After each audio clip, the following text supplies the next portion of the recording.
করতে কি কি লাগছে আমি একটু বলে দিই। এখানে লাগছে শুকনো লঙ্কা, কালো জিরে, নুন, হলুদ, মিষ্টি। এটা হচ্ছে সরষে। আমি তেলটা গরম হয়ে গেছে, আমি শুকনো লঙ্কা দুটো দিয়ে দিচ্ছি।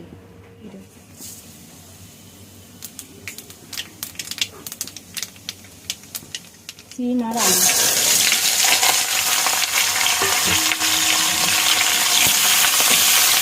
আলুটা একটুখানি ভালো করে ভেজে নিতে হবে। এবার অল্প ভাজা হয়ে গেছে, এবার আমি একটু নুন হলুদটা দিয়ে আরেকটু করে ভাজবো।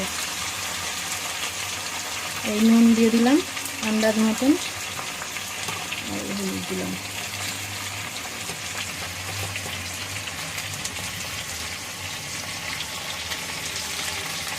আর একটু ভেজে নেবো নুন হলুদটা দিয়ে। হয়ে গেছে, এখন আমি সর্ষে আর লঙ্কা বাটা আছে সেটা আমি দিয়ে দিলাম।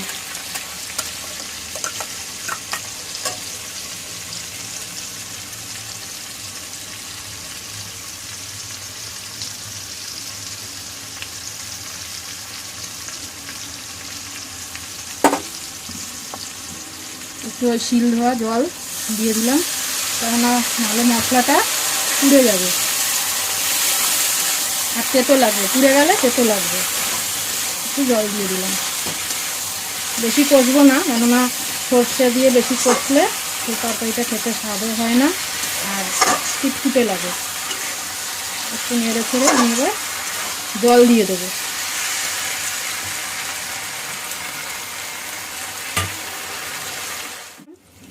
কেন আলুটা একটু সেদ্ধ হবে, সিমটা হয়ে গেছে, আর একটু হবে। জল দিয়ে একটু মিষ্টি দিয়ে আমি এবার ঢাকা দিয়ে দেবো।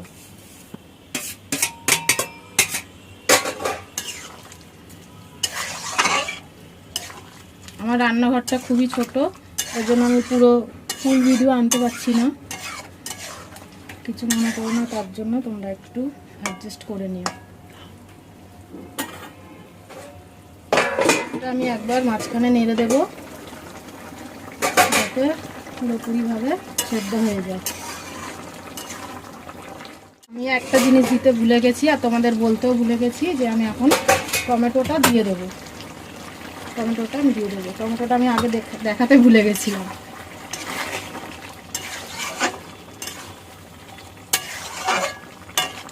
আর একটু হবে, আমি আবার ঢেকে দিলাম। এবার হয়ে গেছে আমার সিম চচ্চড়ি।